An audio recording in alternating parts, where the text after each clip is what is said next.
नमस्कार प्यारे दोस्तों, आप सभी का स्वागत करते हैं हमारे online YouTube channel US Tamal कृषि फाउंडेशन दौसा के अंदर। जैसा कि प्यारे दोस्तों आपसे मैंने कहा था कि भाई मेरी क्लास आपको लगेगी लगभग 4-5 घंटे की, तो मैंने वो आपको क्लास प्रोवाइड करा दी है। ठीक है, अब आपका देखो एग्ज़ाम है जो लगने वाला है 11 तारीख का, और अभी 2-3 दिन शेष रहे हैं। ठीक है, तो अब आपको क्या चाहिए, कुछ ऐसी नॉलेज मैं देने जा रहा हूँ, इससे क्या होगा कि आप पेपर की एक्यूरेसी अच्छी कर पाएंगे और आप आराम से सिलेक्शन भी ले पाएंगे।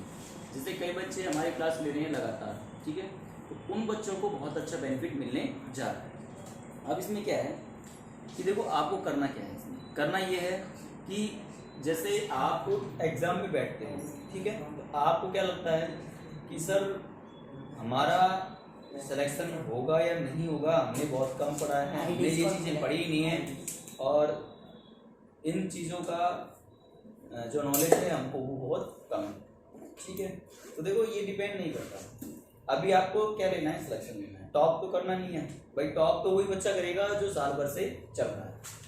अब टॉप कौन नहीं, अब आपको करना क्या है, सर हमको तो सिलेक्शन लेना है, हमको गवर्नमेंट कैंपस मिल जाए इतना काफ़ी है। ठीक है, तो इसके लिए क्या है दोस्तों, आपको मैं जो बताऊंगा उन चीज़ों को विशेषकर ध्यान में रखना। ठीक है, जैसे आपके एग्रीकल्चर के 50 क्वेश्चन आते हैं बीएचयू के अंदर। ठीक है, अब बीएचयू 50 क्वेश्चन में से हर बच्चे का टारगेट होता है सर हम तो 40-45 कर दे। ठीक है, लेकिन मेरे प्यारे दोस्तों इस बात का विशेषकर ये ध्यान रखना कि आपको इतने क्वेश्चन नहीं करने हैं। आप इतने क्वेश्चन करेंगे तो एग्जाम सेंटर से वैसे बाहर हो जाओगे यार। आप तो ये माने रिजल्ट ही मत देखना फिर आप, क्यों? क्योंकि आपकी नॉलेज उतनी नहीं है कि इतने क्वेश्चन आप सही कर पाएंगे बीएचयू का। ठीक है, आपने मानस दिमाग में ये बना के चलो कि 50 में से सर हमको 10 क्वेश्चन तो छोड़ने हैं। ठीक है, आप यदि एग्जाम सेंटर पे जाते हैं, आपसे पूछा जाए कि क्या करने जा रहे हो, आप क्या कहोगे, 10 क्वेश्चन को हम छोड़ने जा रहे हैं। क्यों? क्योंकि 40 क्वेश्चन ही आपके जो है सिलेबस पे आपको मिलेंगे, वो 10 क्वेश्चन मिलेंगे कि सेंट्रल लेवल के एग्जाम में। सेंट्रल लेवल की एग्जाम आपको पता है 10 क्वेश्चन तो वैसे डालेगा वो घुमा के, और आप क्या करोगे, अंदाजे तुक्का लगाओगे उसमें।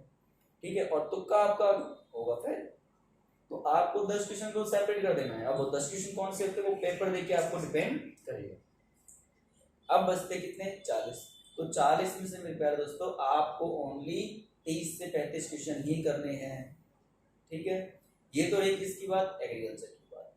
अब आती है किसकी, रीजनिंग की। देखो जो बच्चा मेरी क्लास 22 जनवरी से ले रहा है, सॉरी 22 मार्च से ले रहा है, उसके लिए तो कोई टेंशन नहीं है, वो तो चाहे जितना अटेंड कर सकता है। लेकिन अब क्या है कि जो बच्चे कल की क्लास लिए हैं, अब उनके दिमाग में साइकोलॉजी है, सर हमने तो बहुत कम क्लास ली है, हमारे समझ में नहीं आई। चलो कोई बात नहीं, समझ में नहीं आए कोई बड़ी बात नहीं, आप उसमें भी टारगेट ये कर लो कि सर हमको 25 क्वेश्चन मिलने वाले हैं उसके अंदर, और 25 क्वेश्चन में से आप मेरे प्यारे दोस्तों केवल आपको 15 ही क्वेश्चन अटेंड करने हैं, नेगेटिव नहीं करनी। अगर देखो नेगेटिव करोगे तो 25 के 25 का तो कोई मतलब नहीं है।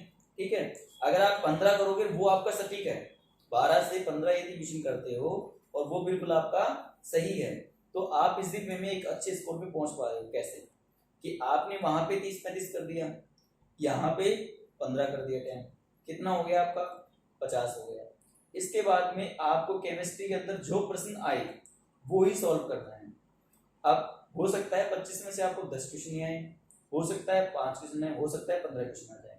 तो मैं तो एवरेज पकड़ के चलता हूँ कि आपको मान लो 10 क्वेश्चन आ गई, ठीक है, आपने 10 के 10 सही हुई। नेगेटिव नहीं करना, इसमें मैं ये बोलूंगा मैं आपसे, नेगेटिव कर दिया आपने तो एग्जाम से सीधे बाहर हुआ। क्योंकि ये जो बीएचयू का फैक्टर है उसमें क्या है, ज्यादातर बच्चे क्या करते हैं, नेगेटिव करते हैं। अब नेगेटिव रोक लोगे आप तो आपका सिलेक्शन हो जाएगा।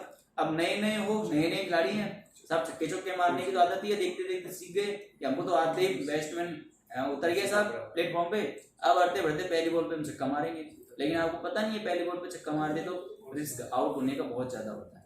तो वही कंडीशन आपके सामने फंसेगी। आप क्या सोचोगे, सर हम तो पहली बार अटेंड करने हैं, हमारा इजी वे में हो जाएगा, हमको इतनी चीजें आती हैं, या फिर आएगा या नहीं आएगा देखा जाएगा, हम कोई क्वेश्चन अटेंड करेंगे नहीं।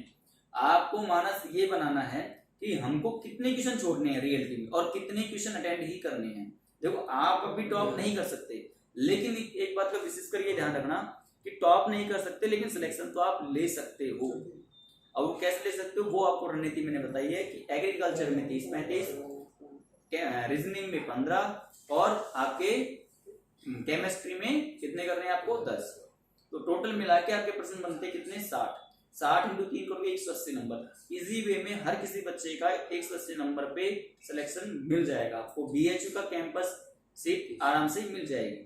अगर आप इससे ज्यादा कहीं करने की कोशिश करोगे तो प्यारे दोस्तों आपके सामने आपका रिजल्ट होगा, मैं नहीं हूं, ना कोई टीचर होगा। क्योंकि नेगेटिव किसी की सही नहीं होती, इस बात का विशेष कर ध्यान रखना। अगर आप नेगेटिव जितनी करोगे उतनी ही सिलेक्शन से पीछे निकलते जाओगे। कोई बात नहीं है, पेपर टफ होगा ना, तो आपके लिए टफ नहीं है, वो सब बच्चों के लिए टफ है। लॉकडाउन में पढ़ाई आपको नहीं मिली तो किसी बच्चे को नहीं मिली, इस बात का विशेष कर ध्यान रखना। अगर आपके दिमाग में चल रही हो सर हमें लॉकडाउन पढ़ाई नहीं की, तो किसी ने भी नहीं करी, ठीक है।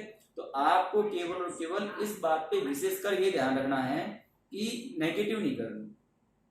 और हम यदि सही क्वेश्चन 60 क्वेश्चन हम कर रहे हैं तो इससे ऊपर जाना भी मत, मेरा तो ये कहना है।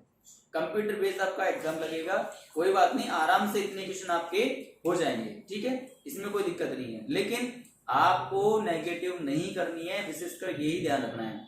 और केवल मैं ये सिखा रहा हूं आपको कि आपको नेगेटिव नहीं करनी, पॉजिटिव जितने आ रहे हैं आपके उतने ही करो बस।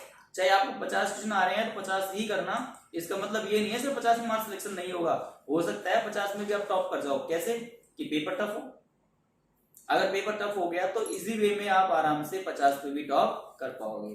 अगर पेपर टफ नहीं हुआ तो कोई बात नहीं, आप भी ज्यादा बढ़ोगे तो सारे बच्चे ज्यादा बढ़ेंगे, तो कोई दिक्कत नहीं है इसमें। मतलब इतनी धैर्य रखने की बात है इसमें कि आपको इसमें नेगेटिव नहीं करनी है। यदि आप नेगेटिव करोगे तो विशेषकर ध्यान रखना सिलेक्शन से ऑटोमेटिक दूर निकलते जाओगे। हम हमारे बच्चों से भी कहते हैं नेगेटिव जितना करोगे ना उतने ये मान लो आप पीछे हो गए, क्योंकि आप पढ़ रहे हो रियलिटी में। नेगेटिव कौन करता है? जो पढ़ता ही नहीं है, नेता कोई बात नहीं, सो लेते हैं। चलो सोने वाले बच्चे के लिए भी ये कह रहा हूं मैं, अगर कुछ क्लासेस ने ली है तो भी नेगेटिव मत करना, हो सकता है उसको कुछ क्लासों से आपका काम बन जाए, ठीक है। तो इसलिए आपको हर चीज को एक सही तरीके से सही वे में लेना है। अब जैसे एडमिट कार्ड आज से मिलने स्टार्ट हो गए हैं तो एडमिट कार्ड आप ICAR के भी निकाल सकते हो। हालांकि हमने मैसेज छोड़ दिया है, कई बच्चे हैं जो यूट्यूब से जुड़े हुए हैं तो वो ICAR के एडमिट कार्ड भी निकाल सकते हैं। जेट के आपकी एग्जाम है वो पता है आपको 29 तारीख को ऑर्गेनाइज होगी राजस्थान लेवल पे। जो राजस्थान के बाहर वाले बच्चे हैं उनका अलग लगता है, अपने राजस्थान वालों का अलग लगता है, ठीक है। तो वो एग्जाम की प्रिपरेशन करते रहें। और रही ICAR की बात तो आप एडमिट कार्ड को निकला सकते हो, एडमिट कार्ड आ चुके हैं, ठीक है। बेस्ट ऑफ लक आपके लिए। अब मेरी ये लास्ट वीडियो है, इसके बाद मैं आपसे साल भर बाद ही मिलूंगा, या फिर हो सकता है आंसर की मैं आपसे डिस्कस कर लूं, ठीक है। धन्यवाद।